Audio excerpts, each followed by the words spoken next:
Have you ever wondered what really happens in the depths of the subway tunnels at night? Get ready for a story that will challenge your perception of reality and keep you on the edge of your seat. Imagine being chased by something you don't understand, facing absolute terror in an empty train car. Stay with me and discover the dark secrets that turned an ordinary night into an endless nightmare. My name is John. I'm an ordinary man, one who gets lost in the crowd. I live in the suburbs, in a modest house I inherited from my parents. My routine is predictable and safe, perhaps even monotonous. I wake up every day at 6 in the morning to the insistent sound of my old alarm clock, a trusty machine that has been with me for years. I get up slowly, stretching while feeling the weight of the daily routine on my shoulders. I walk to the kitchen, where I make a cup of strong coffee, my essential fuel to face the day. As the coffee brews, I look out the kitchen window and see the sun rising over the lined rooftops of the neighboring houses. The morning sky brings a sense of peace, but also of endless repetition. After a quick breakfast, I take a shower and put on my suit, one of the few pieces of clothing that gives some sense of purpose to my life. I work as an accountant at a firm in the city. Every day, I take the 7:30 train to downtown. The commute is a time when I get lost in my thoughts or in a book, trying to avoid the vacant, tired looks of the other passengers, all trapped in their own routines. At the office, the work is predictable. Piles of papers, numbers to reconcile, endless meetings, and colleagues who share the same sense of conformity. Lunch hour is a brief break, usually spent at a nearby restaurant where the conversation never strays from the usual: the weather, traffic, and sometimes weekend plans. When the clock finally strikes 5, I pack up my things and make the trip back home, repeating the commute on the train, now more crowded, but equally silent. I arrive home and prepare a simple dinner, usually something that doesn't require much effort. I watch TV for a few hours, distracting myself with repetitive shows, before finally going to bed, getting ready to repeat it all again the next day. My life is a sequence of identical days, where the greatest excitement is a football game or an occasional night out with friends at the local bar. And it was precisely on one of these nights, after a rare outing with friends, that my safe and predictable routine was broken in a way I could never have imagined. It was a Friday, and after weeks of relentless routine, I decided to accept my friend's invitation for a night at Lucky's Pub, a bar near the central station. The place was known for its warm yellow lights and the jukebox that always played hits from the 80s. That night was special. There would be a Rolling Stones cover band, my favorite since adolescence. It was the perfect excuse to break out of the monotony. We arrived at the bar around 9 and soon ordered the first round of beers. The atmosphere was lively, with loud laughter and the clinking of glasses mixing with the live music. My friends and I settled at a table near the stage, eager for the show. While we drank and talked, I noticed a few women at the bar, especially a blonde in a red dress dancing near the jukebox. She had a contagious smile, and whenever our eyes met, I felt a wave of excitement and nervousness. Between beers, encouraged by my friends and the alcohol, I decided I would try to talk to her later. For now, we were having fun reminiscing about old stories and laughing at inside jokes only longtime friends understand. The band took the stage and started playing, and the bar turned into a lively party. I sang along with the songs, feeling a joy I hadn't experienced in a long time. When the show ended, the bar slowly began to empty. My friends, already a bit drunk, decided it was time to leave. I, however, wanted to prolong the night a little longer. I grabbed another beer and finally mustered the courage to talk to the blonde in the red dress. I walked up to where she was, my heart beating fast. "Hi," I said, trying to sound confident. "I liked your dancing. Want some company?" She looked at me for a brief moment, her eyes quickly assessing. "No, thanks," she replied, her voice cutting and disinterested. She turned back to her friends, leaving me standing there, embarrassed. Swallowing my disappointment, I finished my beer alone, watching as the bar emptied. I accepted that it wasn't my lucky night with women. With a wave of goodbye, I left the bar and walked towards the station. The night air was cool, a welcome change from the bar's stuffy heat. The streets were almost deserted, and the few passers-by I encountered seemed as tired as I was. When I arrived at the station, it was practically empty, which was no surprise considering the hour. The subway station was deserted, immersed in an almost palpable silence. The fluorescent lights cast a pale, cold glow over the platform, sharply contrasting with the stifling heat and noise of the bar I had come from. The sense of isolation was deep, as if the outside world had disappeared, leaving only that empty, sterile space. The concrete walls reflected the light in grey tones, and the only audible sound was the distant echo of my own footsteps. The metal benches, polished by constant use, were empty, perfectly aligned along the platform, waiting for passengers who never arrived. I could see old posters on the walls, faded and torn, advertising events and promotions long past, further adding to the sense of abandonment. The air was cold, almost icy, and I could feel a slight shiver running through my skin. I looked down at the tracks below, shrouded in darkness, a metallic abyss that seemed to stretch infinitely. The only source of light came from the tall posts along the platform, casting long, distorted shadows that danced with my every movement. I sat on one of the benches, trying to find comfort in the uncomfortable cold metal. The silence was interrupted only by the occasional sound of water droplets falling from some distant pipe, echoing softly through the empty space. The loneliness was overwhelming, creating a sense of vulnerability that grew with every second. Finally, I heard the distant sound of a train approaching, the echo reverberating off the station walls. The track lights began to flicker, announcing the imminent arrival of my transport. When the train finally pulled into the station, its doors opened with a mechanical hiss, and the sight of the empty car greeted me. I entered and sat down, still feeling the weight of isolation around me. The atmosphere was heavy, as if the air itself carried an invisible tension. I entered the train and found myself in a completely empty car. The doors closed with a soft hiss, and the train began to move, the noise of the tracks creating a sort of hypnotic repetition. I chose a seat near the window, threw myself into it, and sighed, feeling the weight of accumulated fatigue. The gentle sway of the moving train was almost comforting, a welcome contrast to the sterile environment of the station. My legs felt heavy, and my eyes burned a bit from the combination of alcohol and fatigue. The effect of the drink still left me slightly dizzy, and I could feel the warmth of the alcohol still circulating through my body, providing a sense of relaxation, but also a slight stupor. Resting my head against the cold window, I looked outside, watching the city lights flickering as we passed through deserted stations.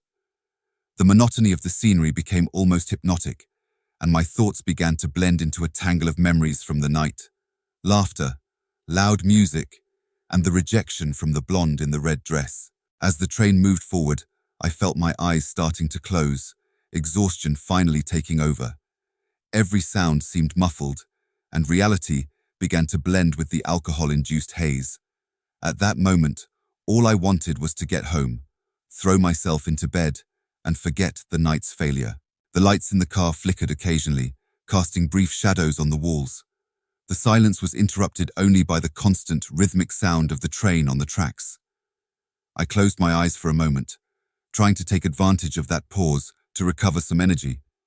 But even in that state of near drowsiness, there was an unease, an uncomfortable feeling that I couldn't completely shake off. The train moved smoothly along the tracks, and I began to feel my muscles relax, almost giving in to sleep. Suddenly, the train slowed down, making an unexpected stop at the next station.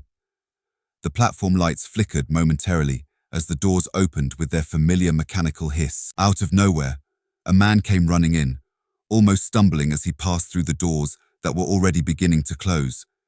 He was visibly agitated, his clothes dirty and disheveled, and an expression of pure panic on his face. He was sweating profusely, and his frantic eyes seemed to be searching for something or someone.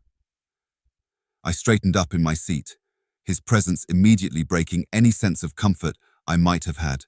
He quickly sat down on a bench not far from me, breathing heavily as if he had run a long distance.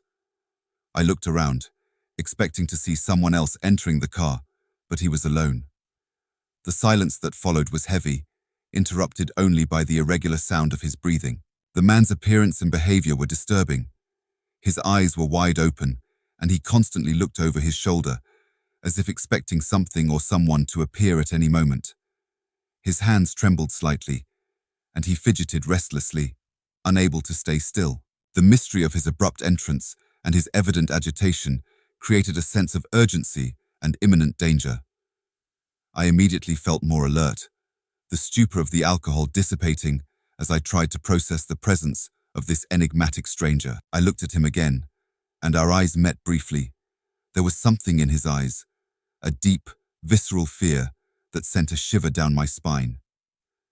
The train car, which had previously seemed like a safe refuge from my turbulent night, now transformed into a setting full of uncertainties and anxieties. The train moved forward, and I tried to relax again, but the newly arrived stranger wouldn't let me forget his unsettling presence. After a few minutes of agitation in his seat, he stood up, and to my surprise, approached and sat very close to me. I could clearly see his face, sweaty, with deep circles under his eyes and an unshaven beard. He looked like someone who hadn't slept in days. His clothes were stained and wrinkled, and a smell of sweat and dirt emanated from him, increasing the sense of discomfort. He looked at me with wide eyes, full of irrational fear. "Hi," he said, his voice trembling and low, almost a whisper. "I'm Mike." I hesitated for a moment before responding. "John, are you okay?" Mike shook his head quickly, his eyes darting around the car as if he expected to see something terrible at any moment. "You need to know," he began, without waiting for any other introduction or formality. "They are here, in the subway. They control everything." Confused, but trying to stay calm, I asked, "Who controls what?"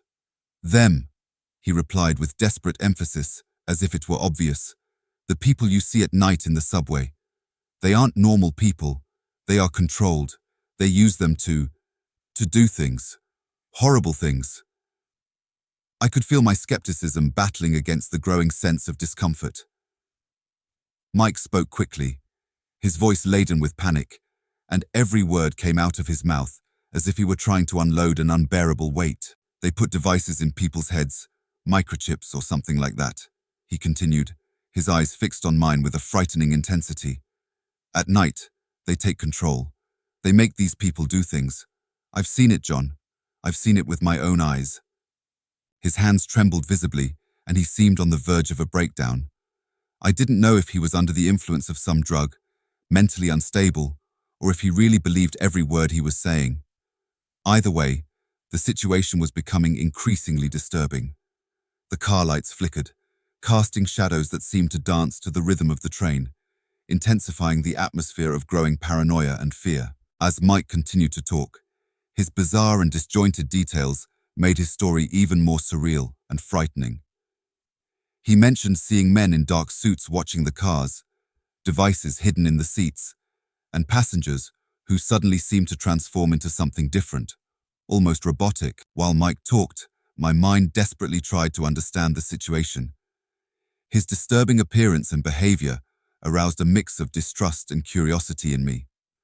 I leaned back in my seat, crossing my arms defensively, and watched his every move cautiously. My initial distrust was reflected in my tense posture. I kept my eyes fixed on him, but also looked around, checking if there were other passengers or something that explained his paranoia. Mike's hands shook, and his eyes were constantly moving, as if looking for invisible threats. With every sentence, he said, my mind alternated between believing he was delirious and considering the possibility that he had really seen something disturbing.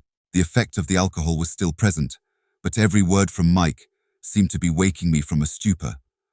I felt my body becoming more tense, my state of alertness increasing with every bizarre detail he mentioned. Devices in people's heads, I thought, trying to suppress a nervous laugh. But then, I saw the glint in Mike's eyes, the palpable conviction and fear. It made me hesitate. Does he really believe this? I wondered, trying to analyze every detail of his face and expressions. As he spoke about the men in dark suits and passengers acting strangely, my mind raced to find logical explanations. Maybe he's mentally ill, I thought, recalling stories I'd heard about people having psychotic breaks. But there was something in his intensity, the way his eyes fixed on me with desperation, that made me question my own certainty. I found myself torn between disbelief and a growing sense that, regardless of the truth, something was very wrong with Mike. The atmosphere in the car seemed to change. The shadows cast by the flickering lights increased the sense of paranoia and fear. I could feel my heart beating faster, my breathing becoming heavier. The alcohol seemed to have completely dissipated, replaced by an unsettling clarity and a sense of imminent danger. My thoughts raced as I tried to understand the situation. I didn't know if Mike was really in danger or just a victim of his own disturbed mind. But one thing was clear. I needed to stay alert and prepared for any eventuality. The train moved on, passing through dark, empty stations, each one more desolate than the last. The dim platform lights cast a pale glow that only accentuated the surrounding darkness. I looked out the window, trying to find some sign of life, but only saw immobile shadows and indistinct silhouettes of abandoned structures. Mike's presence beside me made everything even more uncomfortable. His agitation did not diminish. On the contrary, it seemed to increase with every station we passed. He looked frantically outside, muttering to himself about the conspiracy and the men in dark suits. I could feel my own discomfort growing, my mind alerting me to the potentially dangerous situation. The smell of Mike was becoming unbearable. The mix of sweat, dirt, and something unidentifiable permeated the air around us. I tried to discreetly move away, breathing shallowly to avoid the stench, but the car was practically empty. There was nowhere to escape. As the train glided along the tracks, the rhythmic sound of the wheels on the metal seemed to amplify the tension. Each creak, each hiss of the brakes added a layer of unease. I tried to focus my mind, looking for a way to deal with Mike's growing paranoia, but it was hard to think clearly. "Don't you hear it?" Mike suddenly whispered, leaning closer. His wide eyes were fixed on mine, and I could see the intensity of the fear consuming him. "They're here. I can feel them." The train slowed as it approached another empty station, and Mike abruptly stood up, starting to pace back and forth. His agitation was palpable, and I could feel my own body reacting, muscles tensing, ready for any eventuality. "You don't understand," he almost screamed, hitting the seat beside him with his hand. "They can see us, hear us. We're trapped here with them." I kept my eyes on him, trying not to show how uncomfortable and scared I was. The sense of isolation, combined with Mike's erratic behavior, turned the car into a nightmare setting. Each deserted station we passed seemed to take us deeper into an abyss of paranoia and fear. The train continued its journey, and I could feel the tension growing by the second. The shadows in the car seemed darker, the sounds louder and more threatening.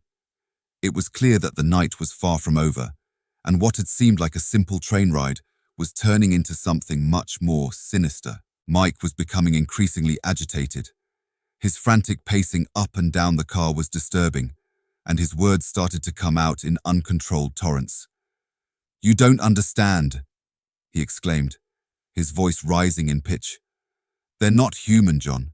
They look human, but they're controlled. They implant devices, microchips in people's heads. At night, they take control and use them for their dark purposes." I felt my heart race with each bizarre detail he added. "I saw it with my own eyes," he continued, his eyes wide and his breathing rapid. "I saw a man, a normal passenger, suddenly start acting like a robot. His eyes glazed over, his movements rigid.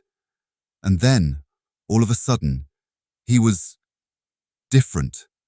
And those men in dark suits, they were there, watching everything. Mike paused to catch his breath, his eyes fixed on mine, and I could see the genuine conviction in his gaze. They control everything, John. The subway is just one of the many places where they operate. They take people who are alone, vulnerable, and turn them into something that isn't human. I could feel the discomfort growing inside me, the tension in my muscles becoming more evident. My hands were sweaty, and a slight tremor was starting to manifest. The fear emanating from Mike seemed contagious, penetrating my mind and triggering thoughts of escape. While he talked, my mind wandered between disbelief and terror. What if he's right? I wondered, though a part of me insisted he was just delusional. But the dark environment and the loneliness in the car only amplified the feeling that something was terribly wrong. Thoughts of escape began to form in my mind. I could feel my breathing becoming faster and more shallow, the heat in the car becoming unbearable. I need to get out of here, I thought, glancing furtively at the train doors, desperately hoping that the next station would bring some kind of relief, or at least an exit from this unsustainable situation. Mike's fear and paranoia were beginning to affect me deeply. Every time he mentioned them, I felt a chill run down my spine. The train, which had previously seemed like a safe refuge, now felt like a steel prison, speeding towards the unknown. The train continued along the tracks, and I tried to maintain my composure despite the growing paranoia. Suddenly, without warning, the train began to slow down and entered a dark tunnel, the station lights quickly disappearing from view. The lights inside the car flickered, casting grotesque shadows on the walls, while the sound of the metal tracks amplified. Then, the train stopped abruptly in the middle of the tunnel. The lights continued to flicker, creating an even more disconcerting environment. The ensuing silence was immediate and terrifying. Mike, already on the brink of a breakdown, entered a state of absolute terror. "They're coming!" he screamed, his voice echoing in the empty car. He started pacing back and forth, pulling at his hair and banging his fists on the walls. His eyes were wide, filled with a primal fear that seemed to consume his entire being. The lights continued to flicker, increasing the sense of disorientation. Each time the lights went out, the car was plunged into almost total darkness, and I could hear only Mike's heavy, irregular breathing and the distant sound of electricity crackling. When the lights came back on, I saw the panic on his face, his wide eyes and tense muscles, as if he was ready to fight or flee. "You don't understand," he yelled, his voice trembling and high-pitched. "They come in the dark. They thrive in chaos. We need to get out of here now." I tried to say something, but my words came out weak and unsure. "Mike, calm down. Maybe it's just a technical problem." But he wasn't listening. Instead, he started banging on the car doors, trying to force them open. "We can't stay here. They'll find us. They'll take us." His actions were becoming increasingly erratic and dangerous. He began pounding on the doors and windows with desperate strength, his uncoordinated movements reflecting his fragile mental state. I slowly stood up, feeling my own heart racing uncontrollably. Mike's panic was affecting me, and the darkness of the tunnel around us seemed to close in more and more. The stopped train, the oppressive silence, and the flickering lights created a nightmare scenario. Each time the lights went out, I expected to see something horrible in the darkness, something that would justify Mike's fear. I tried to approach him, but he backed away, his eyes filled with a mixture of fear and distrust. "Stay away from me," he shouted. "You could be one of them. They could have already taken you." The situation was quickly spiraling out of control. I could feel the tension increasing with each passing second, the uncertainty of what was to come becoming almost unbearable. The tension reached a new level as Mike continued to agitate erratically, his actions and words becoming more desperate. I found myself at a mental crossroads, trying to decide what my next move should be. Each sudden move from Mike, each word laden with panic, seemed to intensify the sense of imminent danger. I looked around the car, searching for anything that might help me protect myself. The lights flickered intermittently, creating a sense of disorientation. The car doors were locked, and the windows offered little hope of escape. We were trapped there, in the middle of a dark, oppressive tunnel, with a man on the verge of collapse. My mind raced, trying to consider all the options. I could try to calm Mike down, but he was so lost in his own terror that I doubted any words from me could reach him. I could try to find a way out on my own, but leaving a frantic and potentially violent Mike alone seemed equally dangerous. Each second seemed to stretch, the silence between Mike's outbursts becoming almost unbearable. I felt my breathing quicken, my body ready to react to any unexpected movement. I need to think clearly, I told myself, trying to calm the growing panic inside me. My gaze fell on a fire extinguisher mounted on the wall of the car. Maybe I could use it to defend myself if things got worse. It wasn't an ideal weapon, but it was better than nothing. I stood up slowly, trying not to attract Mike's attention, and walked slowly toward the extinguisher. As I moved, Mike suddenly stopped yelling and began to murmur, his eyes fixed on a point in the darkness outside the window. "They're coming," he said, his voice now a terrified whisper. "I can feel them." My heart pounded in my chest, and adrenaline coursed through my veins. The situation was spiraling out of control, and I needed to be ready for anything. I grabbed the fire extinguisher, feeling its cold weight in my hands, and braced myself for whatever might come next. Suddenly, Mike stopped murmuring and looked at me with an expression of absolute terror. His eyes were wild, and he seemed to have reached a terrible conclusion. "You're one of them," he screamed, pointing a trembling finger at me. "You're one of them." Before I could react, he launched himself at me with surprising strength, pushing me against the seats in the car. Surprise and fear hit me full force, and I barely had time to lift the fire extinguisher to defend myself. In the struggle, the extinguisher fell to the floor, rolling out of reach. Mike grabbed my clothes, shaking me violently as he screamed incoherent things about the conspiracy and the controllers. "Mike, stop!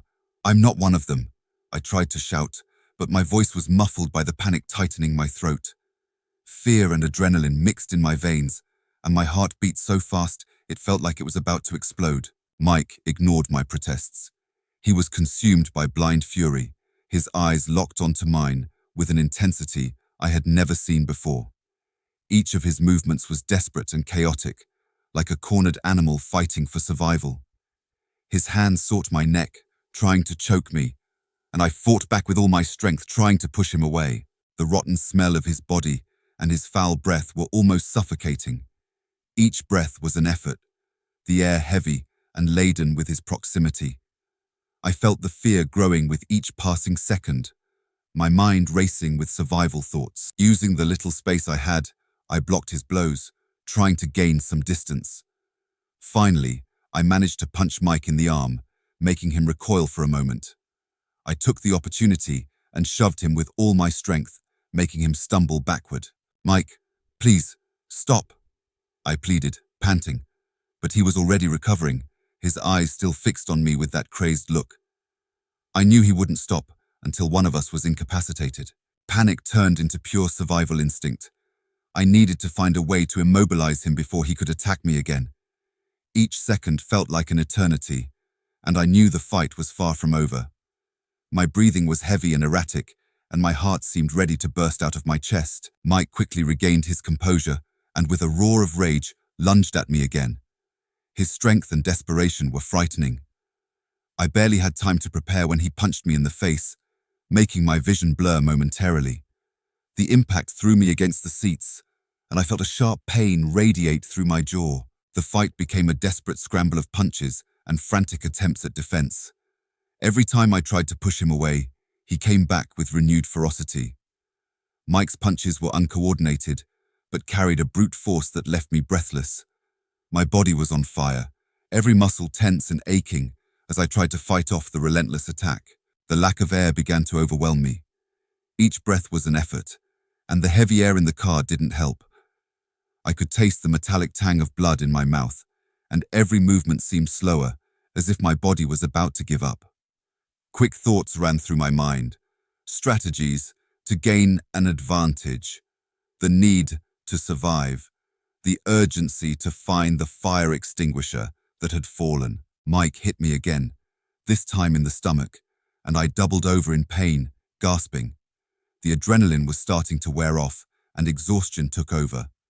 My vision fixed on the fire extinguisher, still rolling on the floor of the car.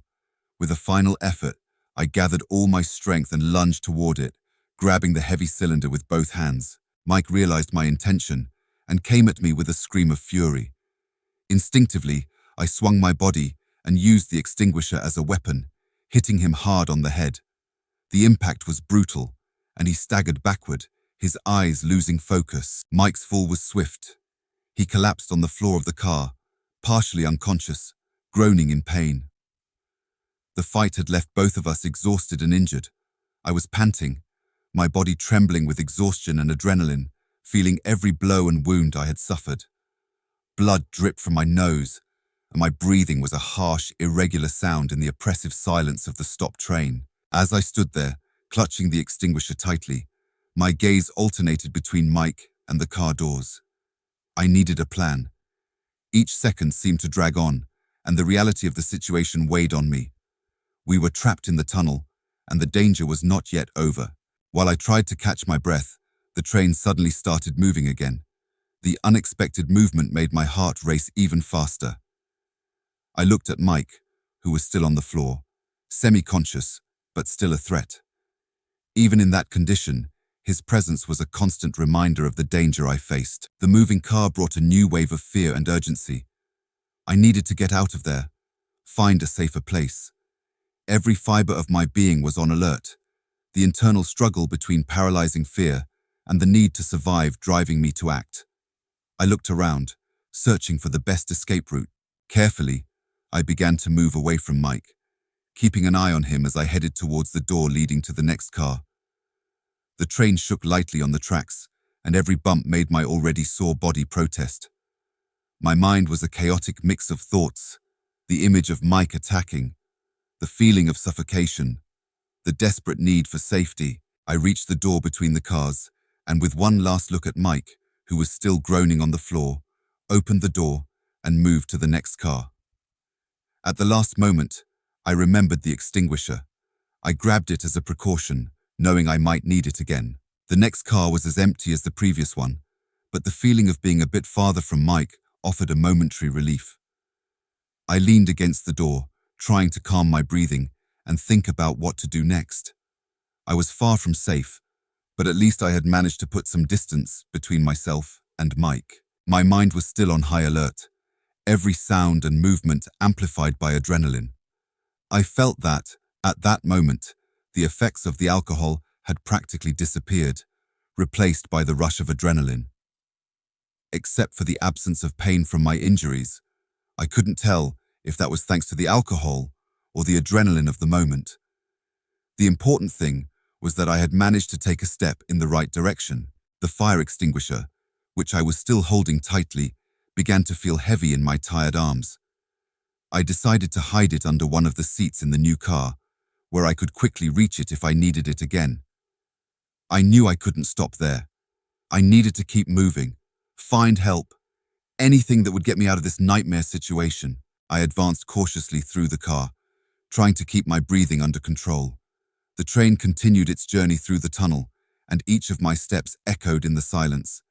I needed to find help, any sign of safety that could get me out of this nightmare situation. As I moved, I heard a sound that was not from the train. A metallic click followed by slow, deliberate footsteps. My heart raced again, but I followed the sound carefully. At the end of the car, I saw a man in a maintenance uniform, illuminated by the faint light of a flashlight. He seemed to be fixing something on a control panel. "Hey you," I called out, my voice trembling but desperate. The man turned to me, the flashlight illuminating his face.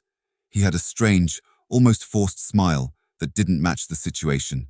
"Calm down, friend," he said in a reassuring voice that made me uneasy. "My name is David. I'm a maintenance worker. What happened to you?" I quickly explained about Mike's attack, trying not to sound completely desperate. David listened, still with that unsettling smile, and then slowly nodded. "You did well to get away from him," he said, stepping a little closer. These things happen sometimes. People lose their minds. But don't worry, you're safe now. Despite his reassuring words, something about his demeanor made me suspicious. The smile seemed out of place, and the way he approached me slowly increased my uneasiness. The flashlight in his hand trembled slightly, and his eyes had a gleam I couldn't decipher. David's smile, along with his eyes that seemed to shine in a strange way, reminded me of the Cheshire Cat from Alice in Wonderland. It was a smile too wide, not fitting the situation. His eyes twinkled in a disturbing way, as if he knew something I didn't. The way he kept that smile while talking gave me chills. "Let's go to the control cabin," David suggested, extending a hand. "We can call for help from there." There was something in his voice, a forced calmness that sounded artificial. He didn't seem alarmed or concerned about what I had told him about Mike, as if the violent attack was a routine event. My mind was torn between the hope of finding safety and the uncomfortable feeling that something wasn't right. As we headed towards the cabin, I noticed that he frequently looked at me, as if evaluating me. His steps were deliberately slow, almost dragging, and he spoke in a measured tone, as if carefully choosing each word. "Don't worry," he repeated every few steps, his smile never wavering. "You're safe now.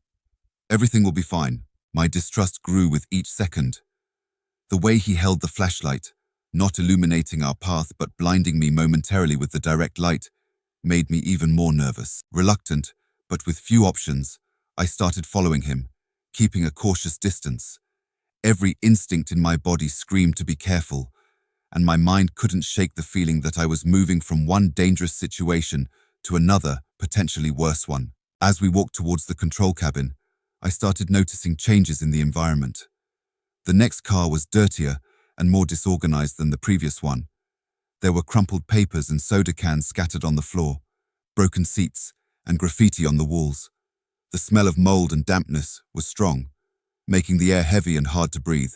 The train lights had come back on, but weaker than usual, creating an uncomfortable low-light environment. The train seemed like a horror movie set, where every shadow hid a possible danger. The discomfort grew with each step, intensified by David's strange and unsettling presence beside me. As we walked, my mind started to open to Mike's paranoias. What if he was right about the conspiracy? What if there really was something or someone controlling everything in the subway? David's strange behavior, his lack of reaction to my story, and the decrepit state of the train only increased my suspicions. I looked at David, who continued to speak in a monotonous tone, repeating reassuring phrases that sounded empty. Each word from him increased my distrust. What did he really know? Was he involved in some way? "You did well to get away from that guy," David repeated, his smile never wavering. "Don't worry. Everything will be fine." With each step, the sense of danger grew. The dirty and disorganized environment, the dim light, and David's disturbing presence kept me in a state of maximum alert. I began to seriously consider the possibility that Mike might be right. Maybe there was a conspiracy, and maybe David was part of it. That was when paranoia hit me hard. I remembered the fire extinguisher hidden in the previous car, but now I was too far to go back and get it.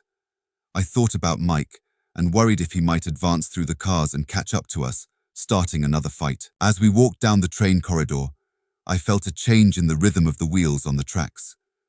The train was beginning to slow down, and I realized we were approaching a new station. A momentary relief washed over me.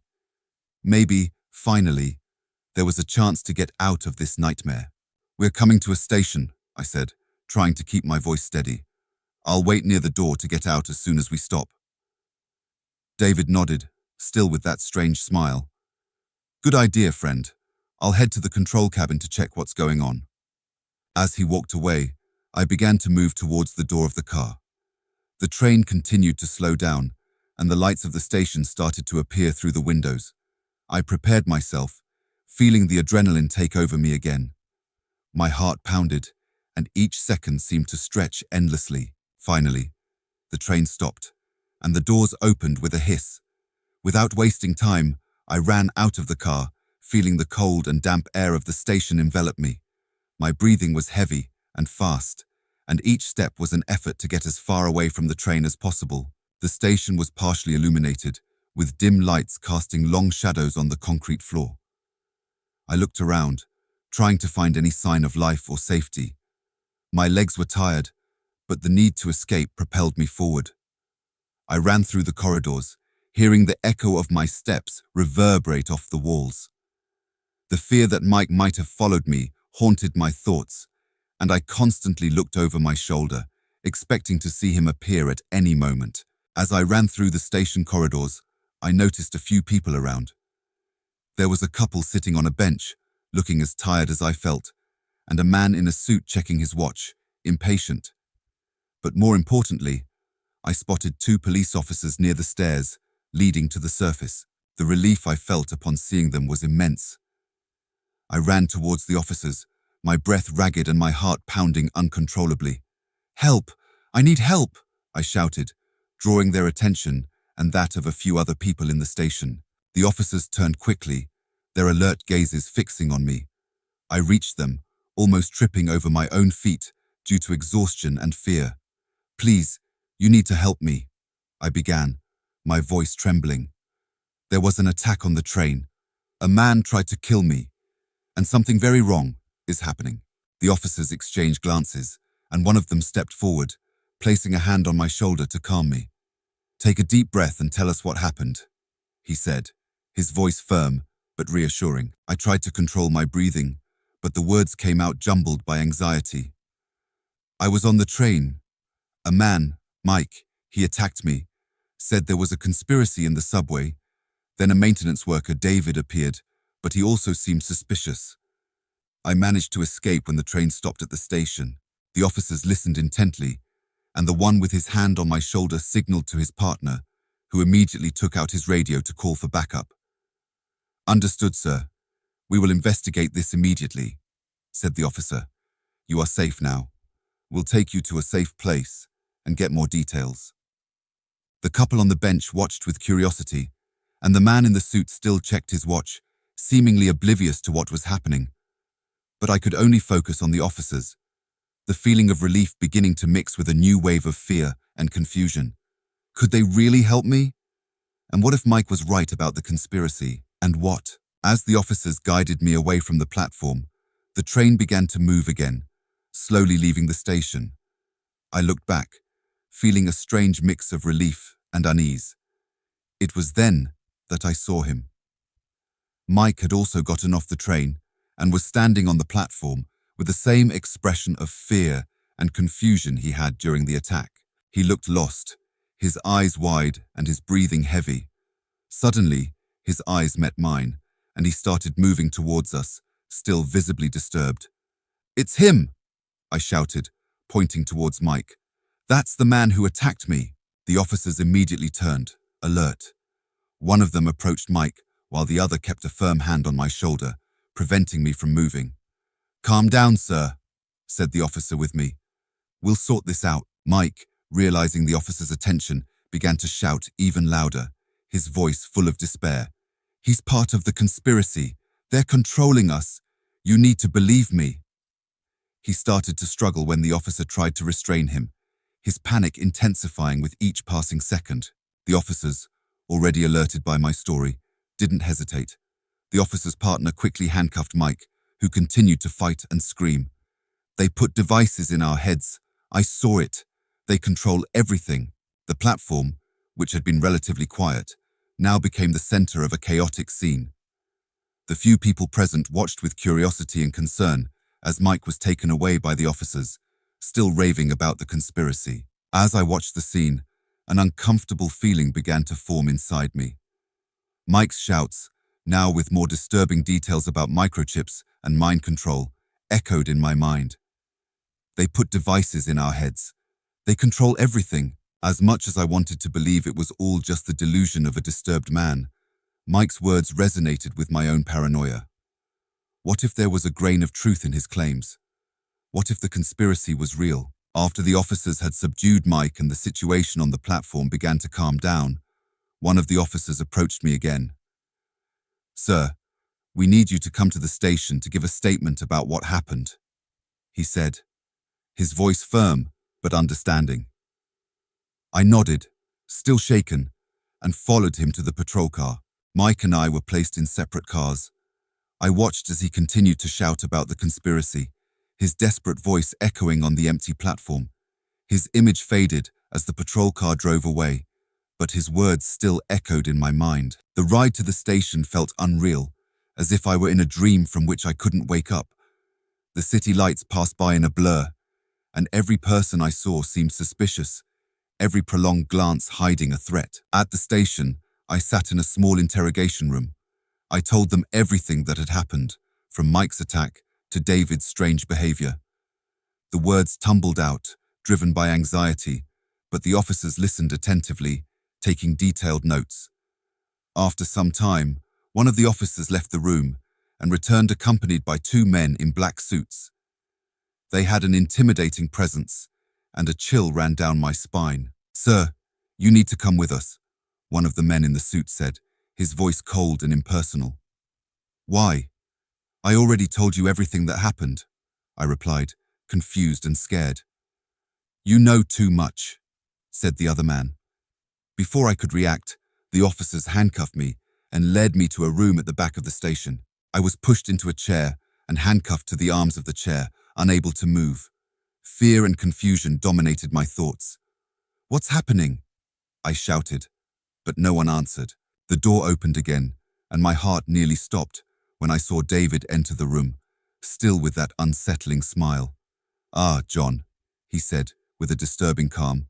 "I told you were safe, didn't I?" "Well, I lied." "David, what's happening?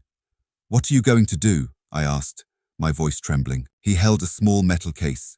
He opened it slowly, revealing a series of medical instruments and a small, shiny device. "You know too much, John. We need to make sure you don't tell anyone about what really happens in the subway." The men in black suits held my head, forcing me to stay still. I tried to fight, but it was useless. David approached with the device in hand, his disturbing smile never leaving his face. "Don't worry, it will be over quickly," he said, as I felt a needle pierce the skin at the back of my head. A sharp pain, and then a sensation of pressure as the chip was implanted. Panic and despair consumed me, but soon were replaced by a strange feeling of emptiness. David stepped back, observing his work. "There. Now you're part of the system, John. Welcome to the new world." My vision began to darken, and my mind grew foggy. David's last words echoed in my mind as I lost consciousness, knowing that the conspiracy was real and that I was now irrevocably trapped under its control.